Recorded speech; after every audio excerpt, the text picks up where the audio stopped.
Hey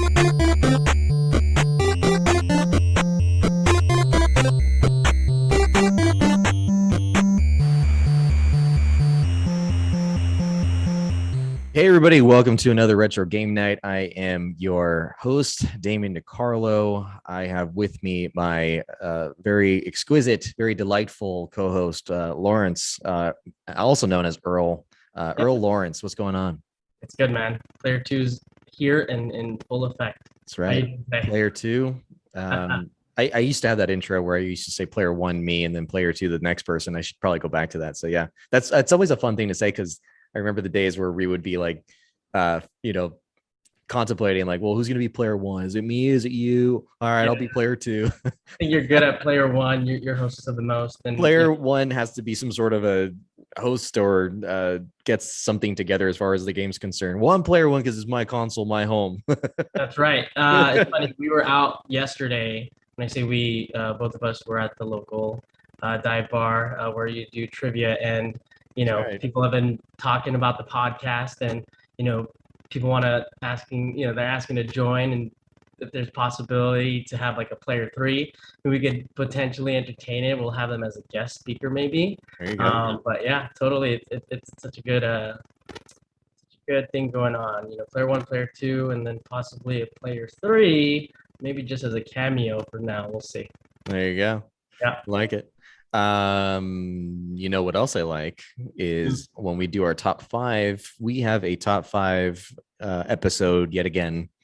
Now I'm going to come up with this only for the fact that, I mean, it's really you that came up with it, but I came up with the idea of the fact of trying to put this together in a way that folks and gamers that are fans would find it palatable, because some game genres are just like, I kind of don't care, or just not as popular, but all of those people right now are just mad, I'm sure, that I'm saying that, but there's some you know who you are. But no, this one is going to be based on puzzle games, and the reason why I love this idea when you brought it up is puzzle games have been pretty I want to say scarce. I know that sounds kind of dumb to say because there's a lot, but scarce in the sense that the more popular, widely distributed and well known. So this is going to be a top five of puzzle games on any console. And of course, I encourage you guys as a listener to please tell us, like, as you have before on our episodes, which ones that you like, which ones you would say would be your top number one, because we definitely both have chosen that. So one thing about, and I just want to add one thing about puzzle games, which is interesting, they're very addicting if you like it. So some of these games that I'm probably going to bring up, it's one of the games where you could just put on and just play for hours, not like a game that you're doing like a role play, or you're doing like a battle scene or whatever the case is that you're doing. These are games that just requires a little bit of strategy, even though you've gone through the first couple levels in the past, or you're putting it and you're playing it for the first time. You're always engaged at it, and not, I don't say using all of your brain power, because it does take, the later stages. I want to say the early stages are easy, but as it gets deeper into whatever levels that you're in this puzzle game, it does get a little bit difficult. But yeah, I definitely will say, growing up playing the games that I did as far as puzzle games were very challenging, and a lot of those were pretty unique as far as how each one worked, because a lot of them look similar, but they weren't.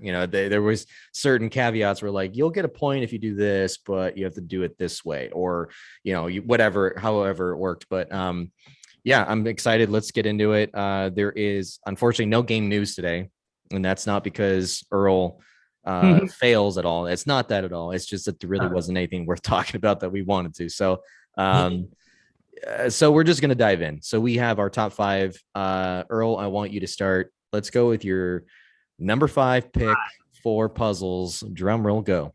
So my number five pick is a retro game. It's a very old game, but if I start talking about this game, you'll be like, okay, I know which game that is. But this game is called Breakout. Actually, my number five is Super Breakout, but it originated from the OG game, which is called Breakout, from 1976. And this was actually designed by Steve Wozniak. So if that name rings a bell, think Apple, yeah. Steve Wozniak developed and created this original game of Breakout, but I will be talking about Super Breakout. Super Breakout was a game that I played primarily on the Game Boy, but originally it was, on Atari. And the gameplay for this one is basically you are using a paddle to bounce a ball into a wall of destructible bricks. Basically, you're trying to break out all the bricks and clear the stage. So if you know this, there's this little like floating, I don't want to say like, I'll say paddle, but it's more like a little like platform, and the ball's coming up and you're kind of trying to. Oh, I know which game you're talking about. Okay, yeah. Yes. And it's there and you're just like. So is it kind of like Pong, but not with another paddle? It's just like the one. Yeah. Yeah. Okay. So I remember this. Play it single player. There's different modes. And so Super Breakout brought out the multiple balls, right? So you would play original Breakout and it's just one ball going, and you would try to basically not have the ball fall beneath the paddle, because otherwise you then lose. And I think you get three balls at the time. Yeah. But Super Breakout, you could, I think there was functions where you could actually hold the ball and freeze it on your paddle, and you could move it to somewhere else where you'd want to go.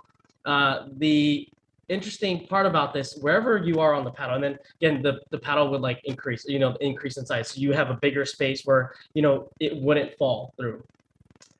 There are certain parts throughout this game and different levels that make it hard. But the one thing that was interesting or cool was when you would break let's say you would clear the corners, right? So we're just saying this is the video game and here's this thing, and then here's this ball that's bouncing up and down, and you're just trying to like save it from falling down.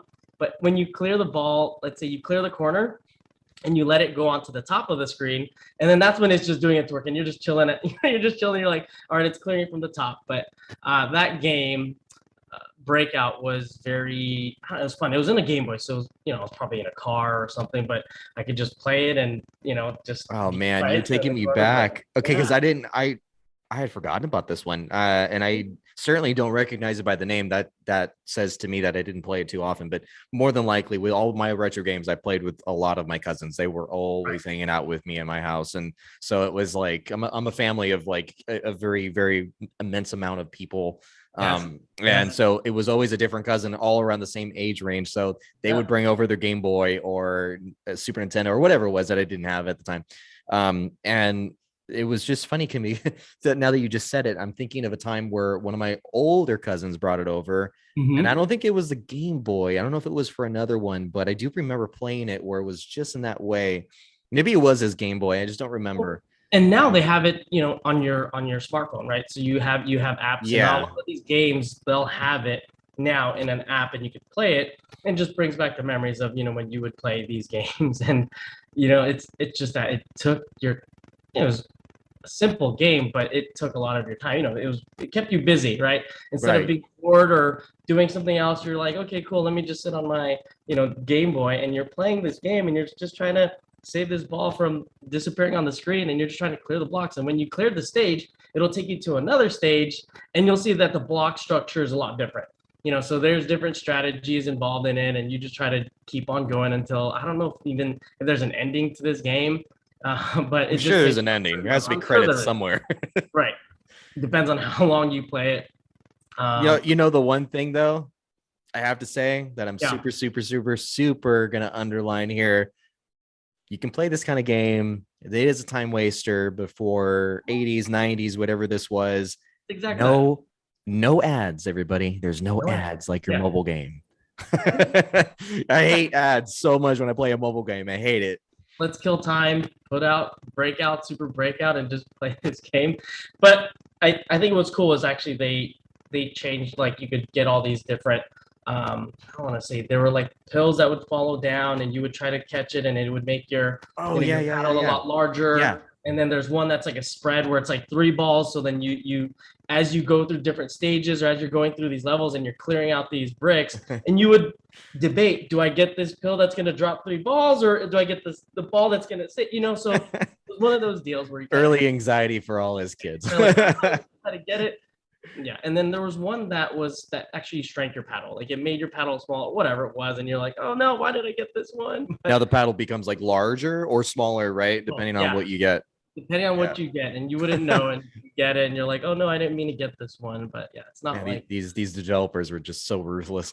yeah, like all right, we're gonna throw you a curveball here. Was Super Breakout for which system was that for, or console? Super Breakout was originally for Atari, but it did re-release or did release on the Game Boy in 1998, and Okay. then Game Boy Color in 1999.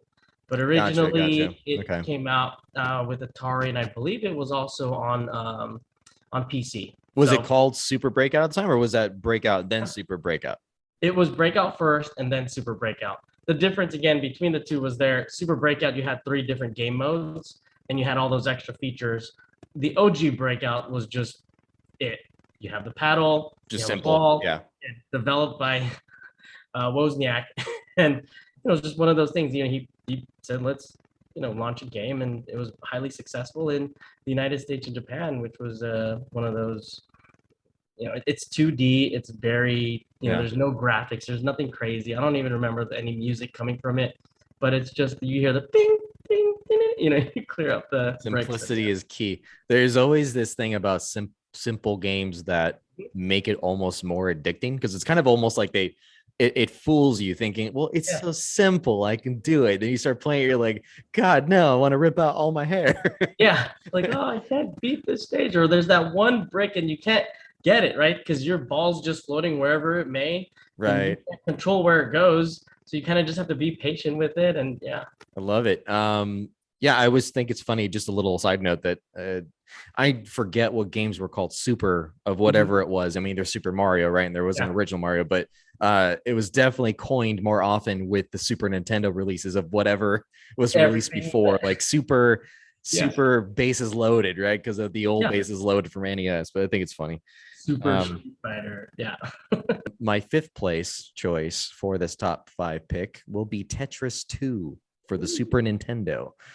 Oddly enough, going with what I was saying, it wasn't called Super Tetris. That's a classic. Just right. Tetris 2.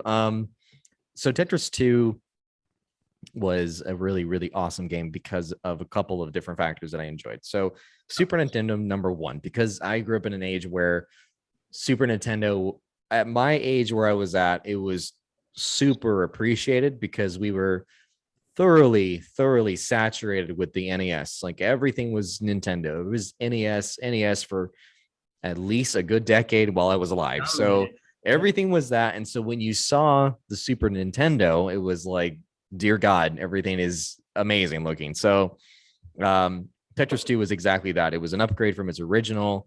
This was released in 1993.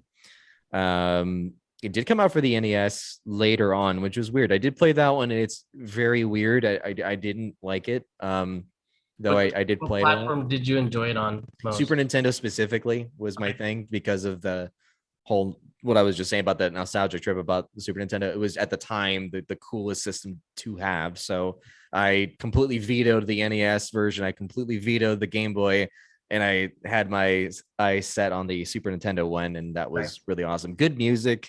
And it was not like how the other one had that more Russian themed music. It was more modernized, and it was just more fun. It was like a very fun, festive look to it. It was very colorful, and the backgrounds were they actually had like a layered background instead of what Tetris had, was just like a black screen behind all the blocks. So it was neat. It was you could then also, as blocks would drop and you would place it, you had the opportunity to have other blocks break off. Like, let's just say you have a block like this and you drop it like that, but you have an extra block here. Yeah. And it just, I mean, for those that aren't watching the YouTube, sorry for pointing to the camera, but basically, yeah, there's portions of the blocks that will break off if there were separate colors, because they're a mix of colors with these bars. It could be blue and pink. So if you break off the pink part, then it could potentially fall, and you still have control of that independently. Then it could go to wherever you want as it's going. And so, the same concept, you're trying to make lines disappear, and it was loads of fun. Now, the thing I really liked about it, like I said, this specifically reminds me of one of my cousins that is about my age, and we used to play this like, oh man, it was day and night. Like people, like parents were involved, wondering if we were okay, like if we were dead in the next room. But we played it so much. and that it was actually a 2-player Tetris game, which was not the case with the first one, unless you had the Game Boy, which you could do the link. But Right. this is the first console Tetris that I played, and I believe that was the only one at the time that you could do a multiplayer side by side, and it wasn't like taking turns. Like, do you try to clear stages, first, or what do you do? How do you play as a 2-player? So when it's 2-player, it's like you got it's like a split screen, and then whoever clears first. It's kind of a cool thing because it's kind of a race. You have one side going like this and one side going still up here, and that's where the competitiveness comes in. Like I'm getting closer to the end, and you're not. And as soon as you cleared it, which was actually doable and possible in Tetris 2, you could actually clear it pretty easily. I'm like, oh, okay, cool. And then you can climb up from there as far as difficulty, and you just kind of like get to finish your one side. Let's just say it's player one, that finishes it. I mean, player one can kick back, have their Kool-Aid, and they're like, just sit back and look at the opponent like, what's up? I just finished. My thing is like, just wait till I get a bar. Wait till the bar comes out, because you have like all this blocks stacked up, and you just want that one line bar, and you're gonna clear out I think it's five rows with that bar, or 4. Yeah. Oh yeah. If you got it just right, you can get a whole big fat wave of bars just disappearing. Can't recall the noise, how that works in that one. I do recall the old Tetris, but anyway, I really enjoyed that one. That was my number 5 pick. I definitely will say that this game was not, from judging by I'm looking at them right now, the reception and the scores, it was mixed. It was like some thought was really good and some no. Like Electronic Gaming Monthly gave it a 6.3. Or no, I'm sorry, that was for the NES version. They gave it an 8 for the Super Nintendo version, but Nintendo Power gave it a 3.87. Like it was like so it's very mixed. Some people really liked it, some people really didn't like it. But for me, I think this is where retro game night is a big thing. It's about nostalgia. So for me, I think I really loved it after. Love it. So let's go number 4. What is your number 4, Earl? Go. Number 4, talk about nostalgia. This one, I used to play with my family too, my cousins, and we used to kind of like, switch off remotes, or like, no, let me get this stage, and then you get the stage. It was a single player game. The game is called Q*bert. Ooh, I remember that. Remember Q*bert. So the objective of this game, and again, Q*bert, the character, it's funny. He's this, you're playing this little looking Gonzo character. I do remember that with the nose and everything. Yeah. So, which is funny because at the time growing up too, you're a child, you're a kid, and you're like, oh, okay, cool. You can relate to this character because he looks like Gonzo from Muppet Babies. Yeah. Right. So it was funny. So in this one, it's a 2D action game with puzzle elements that uses isometric graphics, and the objective of each level in the game is to change every cube in a pyramid to a target color by making Q*bert the on-screen character obviously hop on each cube and avoid obstacles and enemies. So as you're trying to clear, let's say a pyramid triangle, right, and you're jumping on each one, each box that you jump on will change to a different color. Basically, you have to change all of them to one certain color while avoiding all of these different obstacles, and there's like worms, and there's things that are just flying around, and they're going on each one. And if you're blocked by one, or if one hits you, then you lose on that stage. You have to start over. But Q*bert was interesting because they had all these different levels, and it was just fun. And I remember playing with my brother and cousins, and everyone screaming like, oh, like they're all like, no, avoid it or clear it. Very nostalgic in a sense. Did you play it on Game Boy, or was this no, this was on Nintendo. Okay, and the NES original. Got it. The OG NES system. And I don't think any of the BA functions work, because really all you needed was your... It was all directional, right? That's all directional, where you're just kind of like, okay, up, down, left, right. You're just trying to go around through this obstacle or this pyramid and color all of them a certain color. But this one was interesting. Cool. It was a lot of hours of play. It's just like the last game I talked about, where there's no real ending. You just going through these different stages and you're trying to clear it, and again it kills time and you just have fun with it. It's definitely a classic retro game. If you haven't played Q*bert or know what it is, I would see if you could look it up or try to find it. It's a fun game. They have Really cool colors, and I don't know. It's nothing like crazy graphics, but it's just one where you're like, okay, strategy wise, it's just that Right. game. You try to clear it, and it's fun. What's Yeah. funny is that a lot of these games feel endless, but knowing Yeah. knowing a little bit about developing cartridge-based games, because I did a lot of research on this show, Yeah. they do have an ending because there's only so far a cartridge will go as far as reading. Right. Now, when it comes to mobile games, which I really hate, I strike that. I don't hate mobile games. I hate certain ones, and I've legit like critiqued the fact of, oh, what was one of them? I can't think of the name, but it's those Yeah. farming ones when you're farming on your mobile phone. It's like that Like, really doesn't end, guys. Like you're just gonna keep going and going. There's no credits here. It's just, you're gonna be spending your own money to grow your crops. Like, don't even get yeah. me started. So those games keep going. I mean, it's made and built to be on your phone Yeah. The for, longer you use the app, of course, they're the developer. That's what they created, right? They right. want you to be on that app for They however long, and then now yeah, they'll they want to commercial. promote ads or get you to buy in-game purchases, Mm-hmm. what have you. But these games actually technically do end. Tetris, let's say, Cubert, like they feel endless, but it really Yeah. does. I don't know. No, actually, I do know. There is one puzzle game I have beat. It is on my list here, and I'll wait to say it. But yeah, there is one I did actually legit beat that was beyond difficult. And in a sense, it wasn't like impossible like NES games. This was a one that I could get there. It was just really ridiculously hard, took years. But the fact is that these games could end, which I enjoyed. And for me, that's a thing. I want to be able to beat it. Of course, yeah. That's the point of playing video games, right? Get to the next level, beat it. Got to progress somehow. Yeah. All right. What is your number 4 top? Number 4. Mine is a little game called, it has two names. It is known in Japan as Puzzle Bobble. Okay. But internationally, it's called Bust a Move. Oh.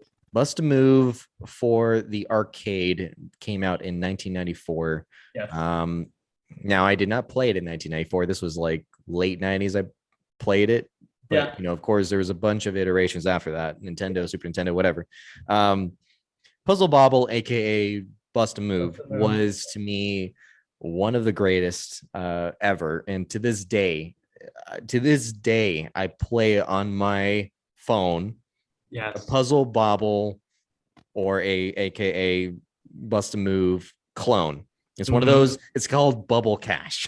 Yeah. Okay? It is legit the exact same freaking thing, and I think it's hilarious because it's lasted so long. It is the exact same concept. And there's been many games and iterations just like it, but Bust a Move, the OG original Neo Geo arcade game, was the shit. For me, that was I used to go to a place when I used to live in Thousand Oaks, in California. This was a restaurant bar called Chewy's. And it used to be in Thousand Oaks. It closed down there, and that I know it's still in Simi Valley, but the Thousand Oaks location had a Bust a Move Neo Geo arcade, and it was right there. And I just went to town on that. It was just the coolest thing in the world.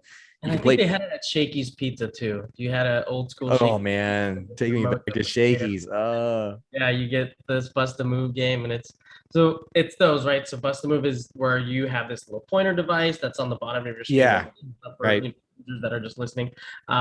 It shoots this ball, like they're all different colors, and you have to try to match it up. And I think it's what, 3 or more that connect or something. Like if you hit one even, right, and then here's like you try to if you hit 3, at least 3. I mean, it's gonna be not at least, it's just gonna be 3. But oh no, I mean, you could get, there could be some, you could get adjacent, maybe you could hit more than 3 and then they'll disappear. Yeah. And the goal, like Tetris or any of these other ones, is to make it disappear. And so what I loved about it was it was so Japanese, like as far as the aesthetics and the cute characters, and it's just, you really embrace the Japanese culture in that game. It was really just fun. It was sort of loud in the arcade version, but funny, and it was just these little dinosaur creature characters that were cutesy, and they would again be like you were saying, cranking that little arrow that would go, all over the place. And there was a cheater version of it where you would see like the dots, and it would show you like dots, and you're like, no, I don't want So the first round or one or two rounds at the beginning will show you the little tracer mark, the little ghost mark. But I'm sure there's a cheat where, on consoles you could keep that going. But the first two rounds, if I recall right, I don't have a Neo Geo arcade in my place, but if I recall right, it's the first two rounds where it was that little tracer mark to show you exactly if it bounced off the wall, it would go here. But after that, you're on your own. You're on your own. Yeah, that's when you'd have to know a little bit about like how things move, right? Or guess how it would move and bounce off. Your geometry there. Yeah, if your geometry was on par, then you were good. So for me, that was the coolest thrill, and it was side by side 2-player. I always had a thing about that. When it was always about puzzle games, I wanted to play with someone. Right. If it was just me, I loved it, but it wasn't exactly like the way it was for me to play with someone side by side, because then it became competitive. It was something that you could challenge yourself, not only just yourself, but someone else next to you. Yes, and Bust a Move, the one I played it on, it's that. And just to lead off to my number 3, my number 3 was also, well, your number 4 is my number 3. So my number 3 is Puzzle Bubble Bust a Move. And I recently played this with my daughter. We have an Xbox One. Nice. Not Xbox One. Which Xbox do we have? I don't know which one. But we were able to download it on Xbox Live. And she loves this game. She's playing this game, and I'm just playing it with her. And I remember playing it back in the day too. Just seeing her play it, and it's strategy. It's one of those. Okay, we'll put on whatever game you want to play, and she'll go to Bust a Move. I don't know if that's what it's called on Xbox right now. It should be called Bust a Move. I think Puzzle Bobble was more of a retro, like back in Japan. Yeah. And it's just that, and you could see the tracer on some stages, but there's which is good for kids because that's pretty tough if you don't have that. I think there's also certain stages where you could win it in the first shot, right? If you just place it and when you hit one on top and then everything else falls down. Yeah. Okay. So that's the thing about the game. Like if you hit like a top part of it and it's connected to all of that, of that will just topple down. The stage. Yeah. And you're like, sweet, got it, done. Yeah. That's where it's really cool. And I think that's the game where you'd have like these special glowing orbs where if you hit that one particularly, it like eradicates all the same color across the board. Right. Which potentially could get you to like drop all of them. I think I'm right on that, but yeah, you're right. There's a special ball that, it doesn't matter what color you hit, but the color that it hits, it'll clear all that particular color. Right. Well, no matter what it's attached to. Right. So the one you and your daughter play, is that, you said it's an Xbox, but do you know which one it is which version of Bust a Move? I have no idea. We just downloaded it on Xbox Live. And you just know, Daddy, let's play this. Then that you Daddy, just play this. And play different games, and she goes to that one. I'm like, all right, and there'll be harder stages. I'm like, I'll tell her like, well, go for this one, because she would try to go, to one that she sees that she can get. And I'm like, well, try this one. So just trying to help her out. She's 5, so that's the cool thing about puzzle games. I'm coming up with this on the fly, that this is multi-generational, dude. I didn't even realize that, because there's all these other games. It could be like a Mario game, and kids today might be like, this is hard, like I don't know how to play this. But when it comes to a puzzle game, it's pretty like it just works for everyone, because it's everybody plays puzzle games, right? Everyone has hopefully tried or played this game or seen a version of it where they would like, cool, I want to play this. They have it at Dave & Buster's too, like a different version of it, so there are these games that are out there today, and you could just play these OG puzzle games, and it's been around for so many years, so many decades. Speaking of Dave & Buster's, now that you got me on that, so all right, there is at least the ones I've been to, 2 of them, a gigantic Pac-Man. It's like, but it's ridiculous. You're sitting in a chair, and the actual, I don't know, the Pac-Man or Miss Pac-Man is bigger than my head, right? Which is pretty large, but that's a joke. You should I've seen it. No, I've seen it. No, it's like it's a humongous screen. It's so exaggerated that you're like, you're moving the joystick, and your entire like neck is hurting because you're going left and right because it's gigantic. I love that they do those retro games, but gigantic. Like that's really cool. Yeah, we probably need to do an episode over at Dave and Buster's one day and just play all the retro games there. We should definitely cover that'll be awesome. Retro games at Dave and Buster's for sure. Yep, do a live show. All right, well, that was your number 4, which led into my number 3. So we'll go into what your number 3 is. My number 3, ladies and gentlemen, this evening. It's a little game that I actually don't even think it's that big of a game. It's called Columns for Sega Genesis. Okay. Now, Columns. It's hugely nostalgic for me. Huge, as some people might say, huge.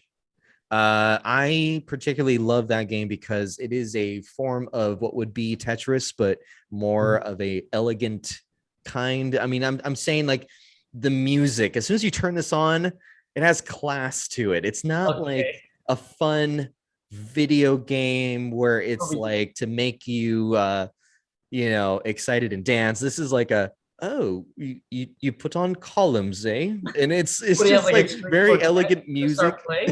it's I can't wait for you to check it out if you haven't played it, but it is hilarious in the sense that it's just so well refined that it's a game that I could only imagine someone plays holding a martini while they're playing it. Very, very cool. It is sort of Tetris-esque where they're jewels, and this is way before Bejeweled, but jewels that fall, and you're trying to match the same color as they fall. Now, do they have different shapes too, or is it? No, it is just straight bar. So it's literally just this falling down every time. Okay. There's no L's. There's no blocks. It's just L's. But when you push the button, you can change and shuffle the color to match the one that it's going to drop to. So let's say you have 2 blues and a red dropping down, but down here you have a blue. Yeah. You can shuffle till you get to like blue, and then you drop it, and then it goes. It sounds really cool. It sounds like a little jewel shattering. Like, I'm not gonna do that. you make it disappear. Yeah. And that's the whole thing of the game. It just keeps dropping. So it for me was a nice change from Tetris, because I'm like, okay, all these funky shapes, where it's an L, a square, a giraffe. No, I'm kidding. But all these different shapes, but this one's just straight, just lines. So the Genesis for me was very nostalgic because obviously, I think I've talked about it before. Sonic, all these other games were huge for me. So anything I got on Genesis was like uber upgraded. This was before I got the Super Nintendo. It was because it's 16-bit, right? 16-bit, right? Now going to 16-bit, that's double the. Yeah, and anybody listening knows the way they marketed it back in the day was, I think it was some sort of tagline like this. Now you can bring the arcade home. Like that's cool. I definitely like that. And my mother gifted that to me, so it was just like, hell yeah! Like I get a Sega Genesis. So I would definitely say if you haven't played Columns, it's very underrated, in my opinion. I absolutely love it. Some people might think it's boring, but I think it's not. I didn't beat that one ever. Bejeweled before Bejeweled. Yeah, I have played Bejeweled thinking it would be like Columns, and it's just there's not a certain flair or charm. I should say charm. Yeah, there's a certain charm to Columns. So I encourage you to try it. And even to this day, I think the music's pretty cool. It sounds just very symphonic, but sort of like if you, I don't know, if the most stereotypical fancy gala you walk in is just all fancy music with a harp and everything. It's like that. It's just really like kind of cool. I would definitely encourage you guys to try the OG Columns. So all right, I gotta see if that's available on one of these streaming. You should. Maybe your little one would love it because it's still color, still puzzle. Maybe Luna has it now. We'll see. All right, number 2. Let's go number 2, Earl. All right, my number 2 is Super Puzzle Fighter 2 Turbo. Primarily on, I played it on the PlayStation. This is obviously with the franchise of Street Fighter being so good. And if you watched our previous episodes where we did our top 5 fighting games, Street Fighter was mentioned many times. But this was a different gameplay, right? You're playing these characters, but you're playing it in a version where it's like Tetris, right? And plus you're trying to match the colors and all this stuff. There's the graphics, the music, everything's all there, similar to Street Fighter, but it's in a puzzle game, right? So Street Puzzle Fighter, not, I'm sorry, Super Puzzle Fighter, not, they took out the Street, and it's pretty much just a Puzzle Fighter 2 Turbo, which if you haven't played it, it's amazing, and there's a lot of gameplay involved where you're battling somebody, and as you're clearing through stages, you're dumping stuff on your opponent, more things that they need to clear out. It's just one of those, and you keep kind of like going at it until someone fills up. But yeah, I'm gonna add into this. Go for it. Because I have to just start now mixing this review, because my number 2 is also Super Puzzle Fighter 2. Of course. So yeah. We didn't decide. We did not decide this together, guys. We at all. Yeah, we separated this together. We were both busy with their jobs and coming up with this stuff. But exactly. No, yeah, this is legit my number 2. So my number 2 pick is Super Puzzle Fighter as well. Now, let's talk about this one, because I will just mix in with your review. What I loved about it, and I want to hear what you remember about this. Whenever you would clear, it wasn't lines, you would clear blocks, but you'd have your little fighter. There's like miniature versions of be either Ryu or Ken or whoever was in Street Fighter. Yeah, and they'd be like kicking and like punching as things would happen. The more you would clear, the more they would like, I don't know, do like a flip and flip and say something Japanese, like they could have been something like, "Yeah, you keep going, you keep it up." He's like, "Yep." Buy more of my games, Capcom. Exactly. But yeah, no, it was super nostalgic looking back, because I actually did. Admittedly, I didn't play it recently, but I did pull up a YouTube, and I'm like, dude, this game was really cool. Like it was, I don't know, like the Japanese culture integrating with the American culture. I love that they brought not only video games, not only the most badass anime and cartoons and whatever, what have you, I can keep going, but the fact that they made video games so much fun. There was like a certain degree of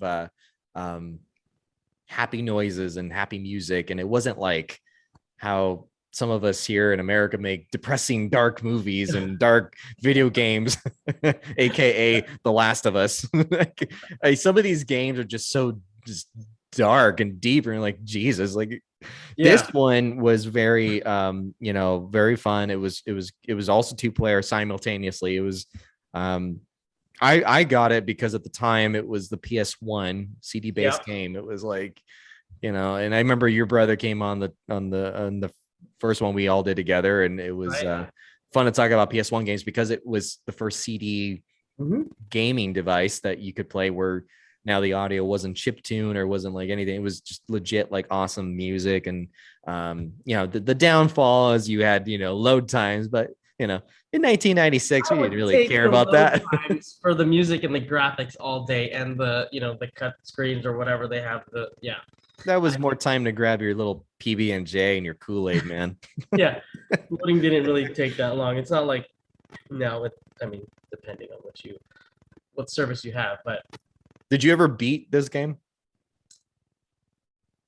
I would say I did. I just don't know which character. It probably would have been like Akuma, if anything. He's a character still there. But you played it way more than I did, because I did not beat this. That's the thing. I played a lot of these games 2-player, so there's no real beating it in 2-player. I remember. This game to me reminded me of, or just brings me back to memories of, like Super Smash Brothers, but before Super Smash Brothers, where everyone would be like, all right, let's play Street Fighter.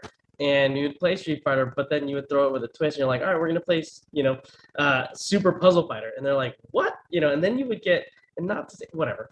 Then, with all your friends, and all these girls want to play too. So you're like, all right, cool, because they're good at, these puzzle games, and for whatever reason. But I was just, it was good. And I remember getting a group of us together, and we would play this, even in college after it released in this release, because it's really funny that you say that. I remember, man, you keep taking me back. So as I must have been in like late elementary school, early middle school, like I remember playing with girls. Girls were just better at these games. They were just like, it was easy. Like my mom would play this and be like, yeah, I beat it. I'm oh, like, what?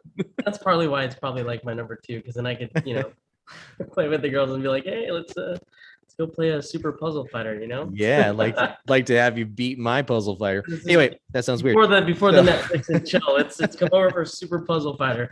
I'm just kidding. Oh man, those were the days. All of this out. All right, I think we thoroughly covered Super Puzzle Fighter the best we could. Yeah. Let's go to number one.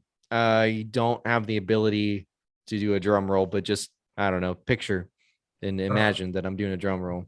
Look how excited I am. What is your number one, Earl? Well, we haven't even talked about it yet. Well, you brought a different version of it. So my number one is Tetris. Ooh. With OG Nintendo Entertainment System. That's the console that I enjoyed playing it with. Do tell. Over the Game Boy, just because of this color, and it's just that. I guess maybe more visually appeasing for me. The music, the dun da da dun da da dun da da da. Yeah. Da da da da da da da. Like you were in Moscow. Like as you load, it shows the. I want to say a castle. But I know what you're saying. Yeah. The cool looking building. Yes, the cool looking building of but wasn't this developed? I don't know if it was developed in Russia or what, or who designed it, but this is I believe it was a Russian designer that made it. We covered this on the show, by the way. It was I don't remember. And I also don't remember what I ate for breakfast this morning. But the point is that yes, you're right. This is a Russian programmer. Released on the Nintendo Entertainment System in 1989, based off of a Tetris by Alexei, if I do his name justice, Pajitnov. Oh yeah. Mm-hmm. Yep. I remember now. Alexei Pajitnov. So he did that. Again, this game in particular, many hours of play. The music that you are listening to, and it gets faster in different levels, and as you're getting through the other levels, and then the blocks are just starting to go down quicker, and you're kind of like having an anxiety attack as you're playing this. Yeah, you're strategically, for me to beat it, I wasn't looking at the block coming down. I'm already looking at the block that's next, right? This is already like planning ahead, because you really have to clear it out, and then I would just build till I get wait till I get that bar. Once it comes down, boom, you start clearing stages, and again, you could play it in 2-player. It was a fun game. I don't know if anyone can ever. No, the first one was not 2-player. It was not. It was not. Revert that. No, but you took turns. I did. Oh yeah, you're right. Yeah, you brought up that. Now, if I'm wrong, sue me. But I didn't have the OG Tetris, so I wasn't sure. But I remember playing many times. But anyway, go ahead with what you were saying. No, it was just that, and you would change different type. I mean, I think it was. I don't think you could talk about any OG puzzle game, I think, ever, unless you're talking about Tetris. Now, why is this why it's your number one? Like, why number one? The strategy. I mean, just the game itself. I think I played this game a lot. It was one game that I was really good at. I do like puzzle games. I do like to, those strategic games. And this game, just to me, it's that it was I don't know. To me, it launched. It was just like the main puzzle game that I played in video games. It was your go-to. Myself, yeah. It's not like because I played with whoever.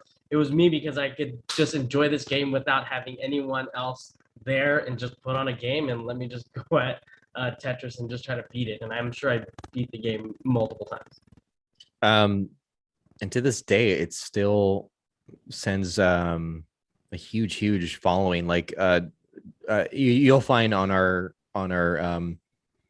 podcast, if you go back where we cover some of Tetris, and then we had during our coverage of Tetris, one of our older co-hosts, we all went up to Portland for a Tetris tournament, a legit huge ass tournament, dude. It was insane. If you knew my old co-host, you would know that this guy is a mechanical technical engineer, the full glasses and everything.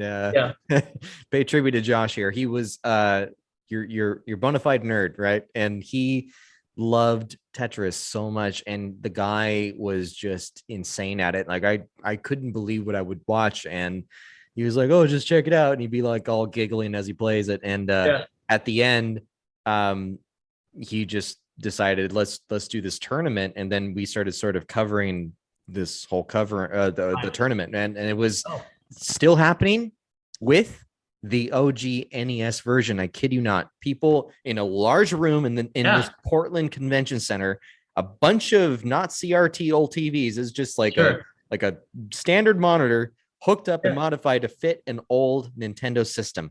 It was the most beautiful thing I've ever seen. I'm like, you got to be kidding. This is still the way you go. I think the winner won some money, and it obviously bragging rights, whatever. Sure, there's a buy-in, and that's huge. There's probably a huge trophy too that was involved. Did he win? No, and I'm telling you, as I would see this guy, he would come over and he would play. I'm just like, yeah, no, you're good. I'm just like, oh my God, this guy's really good. He didn't even get into the top 10. It was so far up as far as these people live and die breathing Tetris. They just went through it like that. But he got props from people. Like literally people were like, dude, you're really good. And so that was enough for us. It was a big win as far as like we could go do it, and I'm sure he got a thrill out of it. So plus it's Portland, so that's fun in itself. Yeah, Portland had during this time a retro video game convention. I'm sure we'll go now that COVID's getting better as far as the venues. But yeah, they have an entire retro gaming convention. I really encourage everyone to go. It looks like a big garage sale. you see every retro gaming device, console, whatever, and they sell it there at different booths, and then you can go play games. It's a lot of fun. So definitely good choice, dude, for being number one. I totally agree. And your number one? My number one is something completely different. Ooh, here we go. What is it? It's called Tetris. No, yeah. So Tetris for the Game Boy. Gotcha. And I'm gonna get into it. Okay, green screen it. Listen up, kids. You might learn something. Game Boy was really a green screen. It wasn't black. So yeah, that dot matrix LCD. It was very, very for its time. Yeah. So for me, the Game Boy version, I absolutely loved the NES version. Notice it was not on my top 5. There's a reason for that. So the NES version was great. The Game Boy version improved in a lot of ways. Number one, it was dual as far as multiplayer. If you had the little cable link, you don't know, Earl, you don't know life itself until you get 2 Game Boys connected, and you're either playing Tetris or Pokemon. Okay. That's right. You get a little cable and you tell me if anything makes you more happy than that. I absolutely loved playing this game with all my cousins and all my family members. We used to play this together. Tetris also, why it's so nostalgic is I played the crap out of it because it came with my Game Boy. It was part of the packaging. You had the package deal, yes. I had the package deal. Different ones. There was like one with the Tetris, and I want to say one was with the Teenage Mutant Ninja Turtles or something like that. But yeah, I'm sure they changed it. First ever, you're like, okay, well, it comes with the game. See, Mom, all I need is this box. Yeah. So I wasn't like, I didn't beg for this thing at all, but I knew it existed. I was a kid. I went to school, whatever. We're talking about a Game Boy. Not Game Boy Color. Yeah, the big, I think it's technically known as DMG 101. It is the old school model. Yeah. I went to school one day, had a normal school day, whatever. And this was just like what my mom was like. I got in the car when she picked me up. She's like, "How was school?" I'm like, it was good. She's like, "Cool. Well, what do you think of this?" And she just literally just hands me the back seat, the Game Boy box. And I'm just like, it's killer because it's not like something I was begging for, but I knew I wanted because I've seen it. Right. And it was almost like she got the opportunity to give it to me before I even begged for it. So it was like, it wasn't Christmas. It wasn't anything. It was just out of nowhere. And mad points for mom on that movie. Oh, absolutely. I mean, what mom doesn't do this for her kids that, they if they pay attention, they know what their kid wants and what they love. they will do the best they can. So for me, it was this game. It was super, super just addicting. I couldn't stop. She would even ask me like, do you want another game? I'm like, I don't know. I'm just like so into this one. Yeah. And I do remember beating it. This is the one puzzle game I did. I remember the credits. Yeah. It was all just this Russian, like folk dance. It was really cool. And I remember thinking, this is my first puzzle game that I ever beat. I was like super happy about it. So I'm just stoked. This is definitely my number one. I encourage anybody that has not played the Game Boy version to play this version. Find a Game Boy. The music is a little bit different. The sound effects are a little bit different. Yeah, granted, it's black and white. Okay, or green and beige, however you want to put it. But if you look past that, it is actually a very cool mobile game at the time, okay? With no ads and no in-app purchases. There you go. So I definitely encourage people to get that one. I absolutely loved it. Do you have any honorable mentions? You were saying something about some that you couldn't get on the countdown. I did. But it's funny thinking about it now. They're all similar. So one was Peggle. I don't know if you've seen or heard Peggle. It's like pachinko. Like in Japan, they have this game called pachinko, which is like where we're at, right? There's like video games, which they use as more like, I think, a gambling in Japan for that. But Peggle is one where, you would, similar situation like Bust the Move, but you would launch a ball and then you would try to clear it and it just bounces, and as it's hitting different balls or whatever you're clearing. What was that for? Was it it wasn't Game Boy, right? No, this one was recent. This was just that okay, gotcha. Yeah, I don't know any puzzle games as of late except for the one I was telling you that's just like Bust a Move. Yeah, no, that was only one. I mean, I was just adding additional stuff, but that was really the only one, just because it was recent, but it's not retro, so maybe we could. That's why it made the. I will always say as an honorable mention, it should be anything, honestly, because retro game night is about what we're doing here, where it's about the nostalgia, it's about getting you back, but there is stuff of today, so you obviously sneak in a little bit of the new stuff because that is the stuff that you appreciate because of the old things that we're used to. So I totally I'm on that. So I know certain puzzle games now, I haven't kept up with it, are probably very good and challenging and fun. I'm just not into it as the old stuff. Nostalgia always wins for me. Yeah, I agree. Is there any honorable mention for you? There wasn't, honestly. The Bust a Move clone I'm playing right now, Bubble Cash. I'll give it that. It's really fun. And, in-app purchases? Are you purchasing? Oh, there's so much in-app purchases. I'm not buying any of it. I'm just having fun with it. I mean, if you're gonna ask me, do I win legit money? The answer is no. But the real thing is that I'm having fun playing Bust a Move again. It keeps you busy when you're waiting. Yeah, absolutely. And that's the benefit of mobile gaming, is that you obviously already have it with you. I mean, we would have died to have that when we were kids, but that's just how it is nowadays. But I really appreciate this. I definitely want to know your guys's picks. I listen to this. Earl's a very, very needy guy. He really wants and needs your reviews. I'm kidding. It's more me. I definitely want to hear from you guys. I think the Tetris has to be on everybody's top 5. I think. Would you say that? I mean, I'd be surprised if it wasn't. But again, comment. Let us know what your puzzle. Tell us what if it's not that. I mean, Tetris is everyone's go-to, but there's more puzzle games out there that I'm sure that I don't know about. So and they'll probably bring up memories from us who are like, "Oh man, how did we miss that one?" And I'm sure there's so many different ones out there. Yeah, and if you guys do drop a line, I would love to mention you guys. So definitely hit us up and tell us what your picks might be. But before we go, Mr. Earl Lawrence, where can we find you on social media? You can find me on Instagram at Hey Lawrence Earl. Actually, I think it's Hey Earl Lawrence. That's all it is. We gotta straight and to the point. I like you. Do that. Where can they find you on Instagram? Let's go ahead and make it all like let's make it like that. That's fine. You can find me at Damien_DeCarlo. Also, if you follow my other podcasts, it would be www.makingageek.com. Until next time, everybody, keep calm and Game on. Later.